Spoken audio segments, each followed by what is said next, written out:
Preporuku tima za škole usvojio je i krizni štab i ovog petka u sve obrazovne ustanove u Obrenovcu stigao je dopis. Nastava će se naredne nedelje odvijati kao i do sada, u osnovnim školama po prvom modelu, a u srednjim kombinovano. Tokom sledeće sedmice radimo u kombinovanom sistemu, s tim što prema dopisu vidimo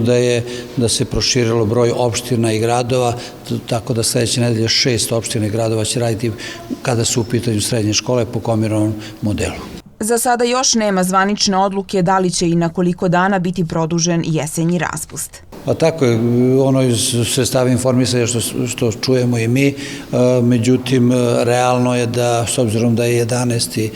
državni praznik prema kalendaru, 12. novembar jeste jesenji raspust taj dan, tako da imamo ova 3 dana pre toga, možda bi to vezivanje od tih 9 dana, da tako kažem 2 vikenda i 5 radnih, odnosno nastavnih dana, pomoglo prosto da se smanji broj dece i zaposlenih koji su oboleli. Mi u periodu ovom od srede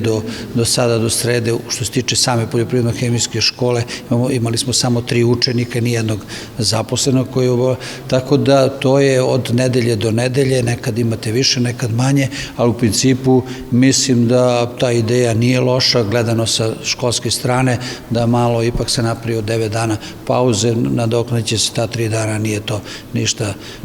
strašno. Uz napomenu da je očuvanje zdravlja najvažnije, svi direktori su složni da je važno i da se nastava odvija u učionicama. Kada je u pitanju srednja stručna škola posebno, mi tu možemo raditi online, ali nije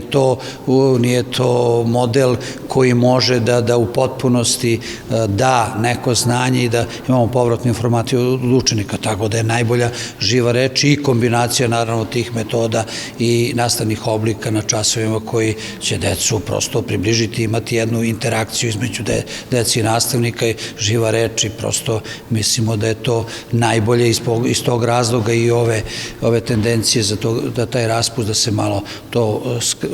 objedine, da tako kažem, da traje 9 dana, je po meni, gledano sa one školske, realne, životne,